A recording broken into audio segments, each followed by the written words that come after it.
사람을 나무에 비유하는 경우들이 많이 있습니다. 그래서 이 성경에도 보면 나무들이 많이 등장하고요. 특별히 오늘 본문에도 두 종류의 나무가 나오고 있습니다. 12절에 보면은 의인은 종려나무 같이 번성하며 레바논의 백향목 같이 성장하리로다. 종려나무와 백향목은 이스라엘을 상징하는 혹은 하나님의 그 자녀들을 나타내는 대표적인 나무들입니다. 이 두 나무의 공통적인 특징을 우리가 잠깐 몇 가지 살펴보겠습니다. 첫째로 강인한 생명력을 가지고 있어요. 종려나무는 일명 야자나무라고도 하는데 물도 없고 또 섭씨 40도가 넘는 떼약볕이 내리쬐는 사막지대에서 생존하는 나무입니다. 반면에 백향목은 레바논의 북부 산악지대 고산 그 저온 아주 엄혹한 그 추위 속에서도 생존하는 나무가 백향목입니다. 이처럼 환난과 역경, 비가 오나 눈이 오나 어떤 환경 속에서도 굴하지 않고 믿음을 지키고 나무를 키워나가는 삶을 성장시켜가는 그것이 성도의 모습이다 하는 것을 보여주죠. 두 번째로 곧고 푸른 나무입니다. 외양이 수려하다, 잘생겼다는 뜻이죠. 키도 크고 또 키가 큰데 반듯하게 자라나서 제가 가끔 그 키 큰 친구들 보고 얘기해 주는 게 있어요. 보면은 키가 큰데 아이들이 이렇게 목이 굽은 아이들이 있어요. 그래서 늘 이렇게 몸을 반듯하게, 어깨를 좀 반듯하게, 그래야 이쁘게 또 키가 커도 이쁘거든요.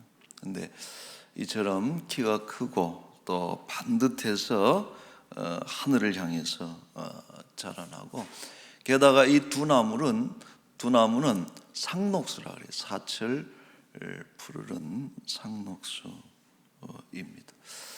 잠깐 혹시 뭐 사진이 있으면은 이제 이것이 종려나무입니다.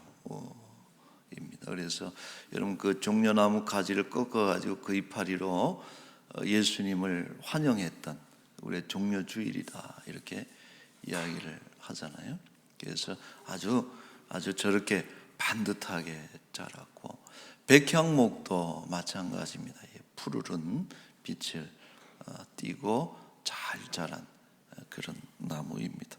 자, 이것은 참 말씀 안에서 사실은 여러분 혹서혹한이잖아요.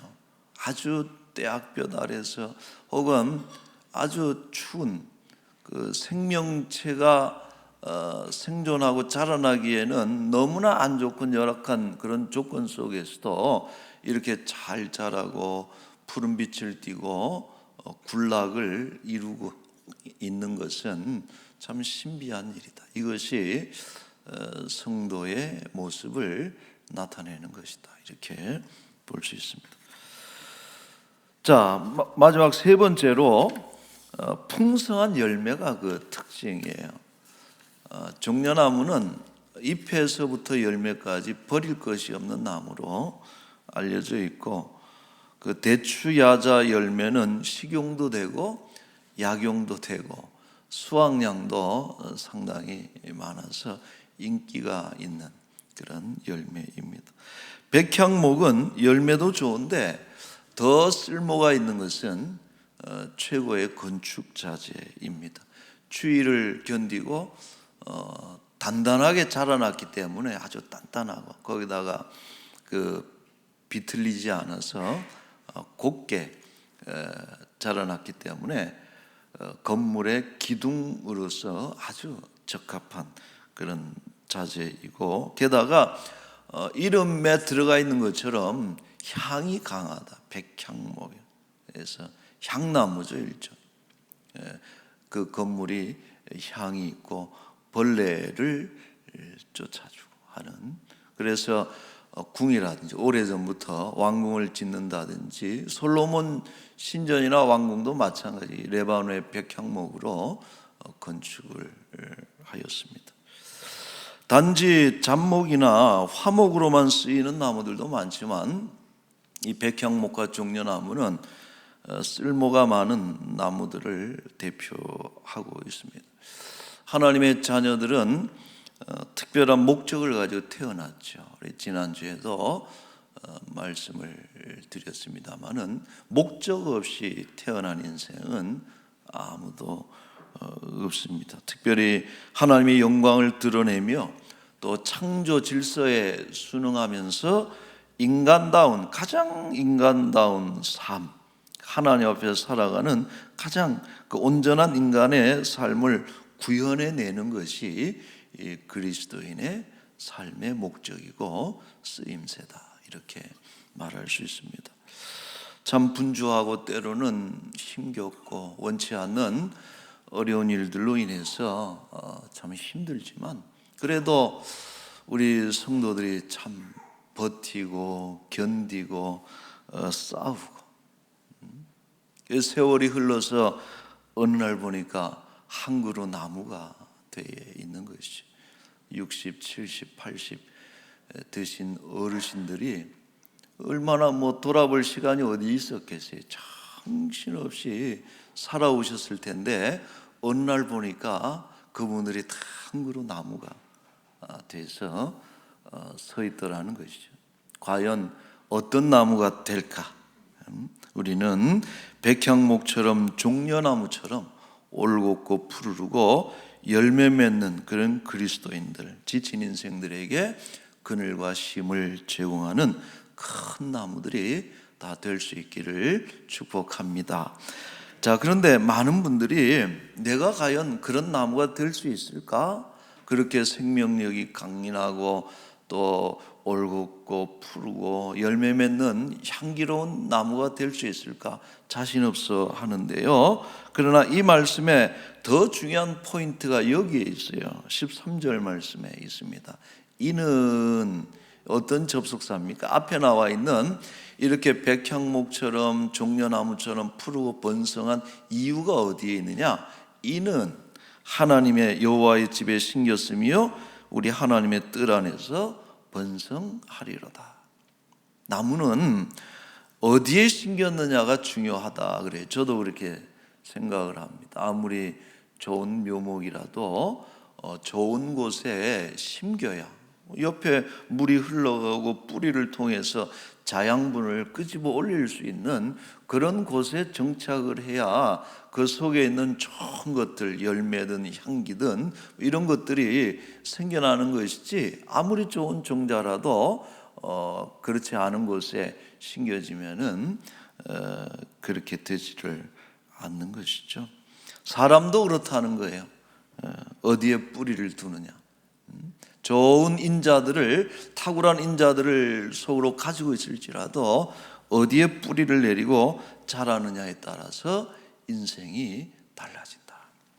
시편 1편은 이제 복 있는 사람에 대한 이야기죠. 2절에 보면은 이제 그런 말씀이고, 3절에 시냇가에 심은 나무가 철을 따라 열매를 맺고 잎사귀가 마르지 아니하고 매사에 하는 일이 다 형통하다 그랬습니다. 시냇가에 심겨진 나무, 하나님의 집에 심겨져서 하나님의 말씀으로 살아갈 때 그 인생은 형통하게 될 것입니다. 오늘 우리 세례받는 우리 사랑하는 자녀들, 또 우리의 품 안에 있는 우리의 자녀들이 하나님의 집에 든든하게 심기운 복된 나무가 될 수 있기를 바랍니다. 하나님 안에 있어야 생명력이 강해지는 거예요. 하나님 안에 있어야 곳곳 푸르고 하나님 안에 있어야 열매 맺고 향기 나는 인생이 될 수가 있는 것입니다. 자, 그래서 예수님이 이런 말씀 주셨어요. 요한복음 15장 4절에 내 안에 거하라. 나도 너희 안에 거하리라. 열심히 살아야 된다. 쇠가 빠지게 일해야 된다. 공부를 열심히 해야지. 이런 말씀을 주신 게 아니에요. 내 안에 거해라. 하나님 안에 거하면 하나님이 내 안에 거하시고, 내 안에 거하지 아니하는 것은 열매 맺을 수 없고, 그러나 내 안에 거하는 인생은 내가 열매 맺게 해줄 것이다 라고 말씀을 하셨던 것입니다. 자, 그러므로 부모는 자녀들이 어릴 때부터 어떻게 했든지 간에 하나님 안에 거하도록 만들어주는 것이 믿음의 부모의 가장 중요한 숙제입니다. 비행기가 10시간, 20시간을 장거리를 날아갈지라도 가장 중요한 타이밍이 있어요. 그게 어디냐 하면은 처음 이륙할 때 짧은 시간인데, 그때 잘 날아올라서 궤도 안에 딱 이렇게 잡아야지 이게 10시간이든 20시간이든 날아갈 수가 있는데, 이게 진입이 안 되면은 절대 나를 수가 없는 거예요. 저는 그와 같다고 봅니다. 어려서부터 하나님의 말씀의 궤도 안에 아이를 잘 정착시키고 하나님의 집에 거하는 아이들로 만들어 줄 때에 그 다음부터는 아이들이 그냥 크는 거예요. 하나님 안에서 오래오래 건강하게 성장하고 뻗어가는 나무가 되는 것입니다. 바라기는 우리의 자녀들이 여러분 곳곳 푸르게 자라나고 늙어도 결실하는 큰 나무들로 아름답게 성장하고 살아갈 수 있기를 진심으로 축원합니다. 자, 말씀을 맺겠어요. 한 가지 이야기만 하고 마칠게요. 우리 교회에 딸을 둔 목사님이 계세요. 보니까 다 아들만 낳았는데 딸을 딱 놓은 목사님이 이제 계시는데, 지난주에 이 부녀가 아버지하고 딸하고 얘기하는 것을 제가 이렇게 옆에서 이제 듣게 됐어요. 아빠가 딸한테 이렇게 물었습니다. 너 미나리 보고 나서 뭘 느꼈니? 이렇게 물었어요. 미나리는 지난주입니까? 우리 한국의 배우 한 분이 오스카 조연상을 수상하게 만들었던 영화 작품 아니에요? 근데 아마 이 부녀가 보신 모양이라, 너는 미나리를 보고 뭘 느꼈니? 이렇게 꼭 아빠 같은 질문을 한 거예요. 애들은 꼭 뭘 느껴야 돼? 우리는 근데 부모 심정이 그런 게 아니에요. 뭘 하나 보더라도 뭘 먹이더라도 뭘 느꼈니? 뭘 깨달았니? 독후감 써내라 그러고. 그런데 제가 옆에 있으면서 저 친구가 중학생인데 어떤 대답을 해줄까 하고서 제가 이렇게 궁금했어요. 근데 이 따님께서 이런 얘기를 했어요. 아빠, 나는 그 영화를 보고 가족의 소중함을 느꼈어.